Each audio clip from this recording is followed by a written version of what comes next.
টাকায় থাকছে না শেখ মুজিবের ছবি।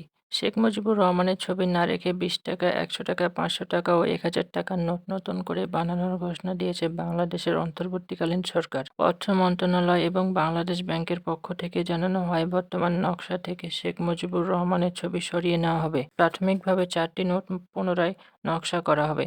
পরবর্তীতে অন্যান্য নোটগুলোতেও পরিবর্তন আনা হবে বলে জানান কর্মকর্তারা।